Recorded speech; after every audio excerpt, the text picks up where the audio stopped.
E aí, pessoal do YouTube, como vai vocês? Hoje eu vou querer falar com vocês aqui. O papo de hoje, nossa conversa, nossos 10 minutinhos, vai ser sobre o que as pessoas pensam sobre virar a chave no day trade, sobre consistência. Vejo muitas pessoas falando assim: ah, não, vou virar a chave, como que vira a chave, como que não sei o quê. Mas vocês têm que entender, galera, que consistência não é uma chavezinha que você vai virar um dia, no outro dia você vai estar ganhando, tá? Não é como se tivesse uma mágica assim que tudo funciona como mágica. Pense assim, ó, em atletas, que eu acho que é um exemplo assim que todo mundo pode ver. Vamos supor que você nunca correu na vida, né? Você não correu na vida. Aí você vê um doido andando ali na rua, aqueles caras que correm maratona, o cara consegue correr 50 quilômetros sem parar. Né? Nossa, você fala assim, caramba. Aí você começa a correr hoje.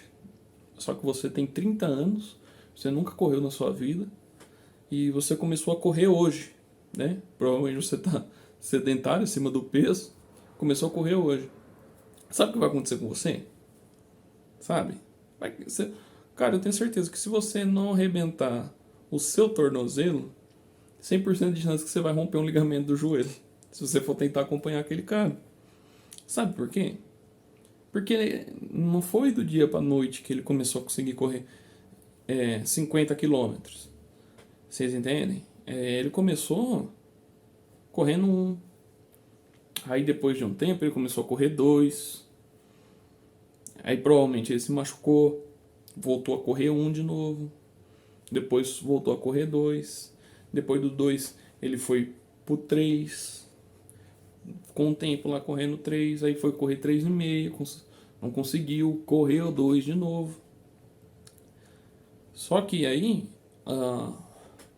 o que a gente vê na internet, por exemplo, acho que é culpa desse universo, mas, por exemplo, igual hoje eu fiz um trade de R$ 500, né? Fiz um trade de R$ 500, até coloquei no shorts na hora que estava desenrolando o trade, mas só que ninguém pensa no tanto que eu já perdi ou no tanto que eu já fiz esse trade, quantas vezes eu estudei esse trade, né? Quanto tempo de tela eu tive para conseguir ter a tranquilidade de chegar e fazer. Opa, apagou a tela. A tranquilidade de chegar e arriscar sem ter um peso psicológico de que aquela operação desse errado. Vocês entendem? Porque não é uma chave que vira da noite pro dia. É muito treino, muito treino. Você que está começando agora, você não vai chegar aqui e vai começar a fazer R$ 500 num trade assim. Não vai, não vai. Eu lembro de quando eu comecei, o primeiro contato que eu tive com o mercado financeiro foi quando eu comecei a trabalhar, logo de carteira registrada. Aí eu tinha conta no banco do Bradesco, não do Bradesco não, do Santander. Aí lá no banco do Santander apareceu lá assim, ó, fundo de investimento, invista com R$ 100. Falei, opa, olha que legal, vou ver aqui. Aí eu coloquei R$ 100 lá, aí deu uma semana, tava R$ 100,05.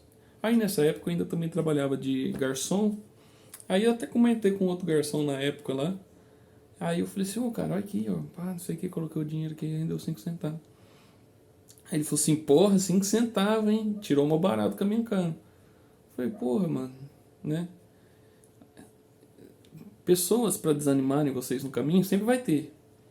Mas eu pensava já ali, naquele dia, falei, não, pô, 5 centavos, mas é 5 centavos porque eu tenho R$ 100. Se eu tivesse mais, teria rendido mais, né? Aí foi passando o tempo. Conheci um cara também que já fazia day trade. Aí eu comecei a perguntar para ele como que funcionava, isso e aquilo. Aí ele foi me explicando. Aí eu cheguei na minha casa.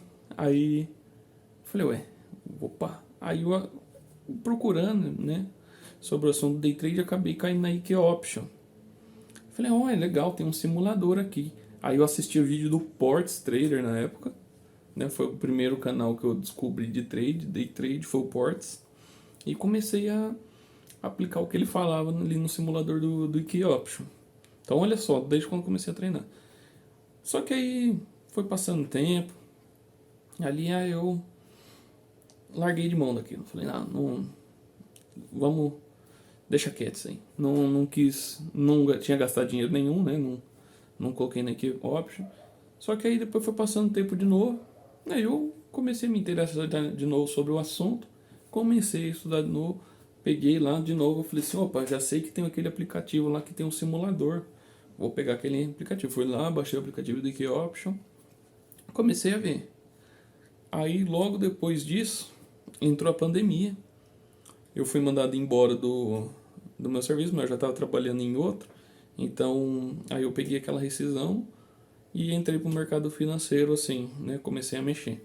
Aí eu ia lá, comprei umas ações, né? Isso e aquilo. Comprei umas açõezinhas ali. Aí subia, como era aquela loucura da pandemia, subia tipo R$ 100 num dia, né? Que sobe, desce, variação. Aí eu falei, putz, mas não é assim que eu via lá no aplicativo do Key Option, isso e aquilo. Aí eu fui conversar com esse outro rapaz lá que já fazia o day trade que eu conhecia. Falei, eu abro o gráfico e não é desse jeito aí igual você me falou daquela vez, né? Nem igual. Aí ele falou assim, não, isso daí é o mini índice, é o mini dólar que você vai mexer, isso aqui. Falei, vou procurar. E nisso estavam minhas ações lá. Beleza. Fui procurar mini índice, mini dólar, comecei a mexer no índice, mini dólar. Via como ganhava muito rápido, só que eu não sabia nem o que era alavancagem. Isso e aquilo. Aí eu. Era muito difícil quando eu entrava no mini índice, ó, pra vocês verem. Pra mim era muito difícil ganhar R$ 50. Hoje qualquer operação que eu fizer no mini índice eu tenho certeza que eu consigo fazer R$ 50. Mas era muito difícil, né? Falei, nossa, mano, como que é difícil, né? E aí eu comecei a mexer na plataforma e eu vi que dava pra aumentar o contrato. Eu falei, opa, se eu colocar mais contrato, eu ganho mais, né? E comecei a aumentar contrato, E isso eu comecei a mexer no mini dólar, saí fora do mini índice, comecei a mexer no mini dólar. E eu colocava tipo 10 contratos, 20 contratos. E aí fazia R$ 1.000 ali em questão de segundos, sabe? Só que eu não sabia o risco que eu estava correndo, eu não operava nem com stop, eu não sabia que era gerenciamento de risco. Para mim, gerenciamento de risco era eu queria ganhar 2 e perder um só, sabe? E logo depois disso, nesse negócio de aumentar contrato, eu meti 50 contratos de uma vez. Pau no dólar. Ele andou ali seus 8 pontinhos, eu ganhei R$ 8.000 lá na época. E dessas operações que eu ia fazendo aí com 20 contratos, 30 contratos, 10 contratos que seja, eu fazia isso daí na hora do meu intervalo do serviço. Então dava ali de 5.000 que eu comecei, eu fui para 15. Aí eu comprei um notebook, né? Aí falei, agora já era, agora eu sou day trader profissional, isso aqui é muito fácil. Vi os caras falando que era difícil, falei, não, é fácil, eu ganho aqui, eu ganhei 8.000. Já fiz aquelas contas, isso e aquilo. Só que aí eu perdi tudo. Num dia, eu tava já ganhando 5.000, falei, não, hoje eu vou ganhar bem mais. E continuei segurando a mão. O mercado deu uma reviravolta, deu aquele candle que derrete um monte de uma vez, aqueles candle que de bengala, valpe. Foi tudo embora, não tava com stop, a corretora me estopou, me zerou. Então aí eu tive que pagar a DARF, porque eu tinha comprado o notebook, então daqueles 15.000 eu saquei um tanto, comprei o notebook, tive que pagar o stop compulsório. Se eu não me engano, na época acho que tinha dado perto de R$ 800 o stop compulsório, mais o loss. Então, assim, quebrei, né? Mas aí eu poderia ter ficado com dor de corno, né? Falei, putz, isso aqui. Mas não me entristeci com isso, porque eu sabia que dava pra ganhar. Mas alguma coisa eu tinha feito errado. Até contei depois pra esse rapaz que fazia day trade já, ele falou assim, mas você não usa stop, cara? Eu falei, nem sei o que é isso. Aí eu fui atrás, fui estudar, não sei o que. Aí eu comecei a estudar análise técnica, estudei o ICOF, né? Onda de Elliott. Mas aí foi indo. Aí comecei a usar indicadores, comecei a aprender que eram indicadores. Logo depois disso, voltei pro mercado, fui fazendo uns tradezinhos aqui. Perdia. Aí comecei a fazer o meu gerenciamento de risco. Comecei a gerenciar o risco, comecei a melhorar os meus trades com o gerenciamento de risco. Falei, não, vamos lá para o gerenciamento de risco. Comecei a gerenciar os trades. Aí era muito esse negócio do take or stop. Falei, não, tem alguma coisa de errada nisso. Por que eu vou deixar andar 500 pontos ou 10 pontos no dólar, que seja? Por exemplo, vou deixar andar 10 pontos no dólar e eu tô com um stop de 10 também. Por que eu vou deixar ele voltar tudo e me estopar lá? Então, se ele voltar tudo dos 10 e vir pros 10 negativo e me estopar, eu perdi 20. Porque ele teve que andar 20 pontos para me pegar. Então, assim, eu comecei aí protegendo no 0 a 0, salvava metade da operação. E comecei a ter mais. Aí começou aquela fase do perde-perde, né? Ou do perde-ganha, perdão. Então você perdia um dia, ganhava o outro, perdia, ganhava, não saía do lugar. Aí eu falei, putz, tem mais alguma coisa. Tem alguma coisa aí que nós precisa ver, a gente precisa ir mais atrás. Fui lá, comecei a procurar sobre fluxo, né? Achei um canal, falei, nossa, fluxo, que isso? Vamos ver, comecei a estudar fluxo. Comecei a entender mais como que funciona a dinâmica do movimento do preço com fluxo. Vocês entendem? Comecei a entender melhor, comecei a utilizar ferramentas do fluxo no meu operacional. Fiz uns testes, isso e aquilo. Não estava dando muito bom de começo, porque o fluxo é uma técnica que ela precisa de muito tempo de tela para você aprender. Tanto que eu não uso o fluxo por inteiro, porque na minha visão, o fluxo você precisa sempre estar muito atento, você precisa se desgastar muito para conseguir um pouco de resultado. Então o que eu fiz? Eu já sabia análise técnica, peguei essas ferramentas e adaptei para o meu operacional, né? Aí eu conheci outro rapaz que ele me deu uma outra visão sobre o timings and trades, né? Porque eu usava o timings and trades de uma maneira diferente, de uma maneira mais simples e mais fácil, que também não precisa ficar naquela euforia, naquela 100% atento ali, você pode, porque esse negócio da performance, no fluxo você tem que estar tendo uma alta performance toda hora, sabe? Já com gráfico você não precisa, você tem mais fôlego, né? Assim, você tem mais calma, porque as coisas ocorrem mais devagar, tá? Comecei a estudar o fluxo. Logo depois disso, o resultado começou a melhorar um pouco, já estava começando a ganhar mais do que perder, mas ainda não estava satisfeito. E depois comprei uns livros de economia, comecei a ler livros sobre economia, como traçar um cenário econômico, né? Juros, esse tipo de coisa, porque juros interferem no dólar, cenário macroeconômico interfere no dólar, tudo isso. Inflação interfere no dólar. Então, depois disso, depois que comecei a fazer isso, eu comecei a ver que a minha assertividade sobre os trades, às vezes mesmo que eu levava o stop, o mercado andava naquela direção, né? Chegava a andar naquela direção mesmo que levasse o stop, às vezes é porque o stop estava muito, muito curto, né? Então, para vocês verem, quando eu chegava do serviço, quando eu comecei a estudar sobre o fluxo, eu chegava, tudo bem que nem todo mundo tem esse privilégio, mas o meu serviço era um dia sim, um dia não que eu trabalhava. Quando eu folgava, eu ficava 3 dias em casa. Mas aí você tem que se encaixar no seu horário para você conseguir se dedicar se você quer realmente extrair alguma performance desse lugar, desse mercado, tá? Então eu chegava em casa do serviço, fazia meu backtest à noite, né, no replay. De manhã eu fazia o day trade, na parte da tarde ou à noite do outro dia eu fazia mais um replay de mercado. Então eu fiquei assim durante 6 meses, praticamente, né? Então eu fazia o replay a hora que chegava do serviço, fazia o mercado de manhã, fazia outro replay à noite. Então, isso acelerou muito meu processo, né, de performance. Eu comecei a aprender mais, Porque enquanto, vamos supor que um cara faça um replay por dia, eu tava vivendo 3 dias em 2, sabe? Então, porque eu fazia 3 replays, né? Fazia um replay, fazia o mercado ao vivo, depois fazia mais um replay de novo.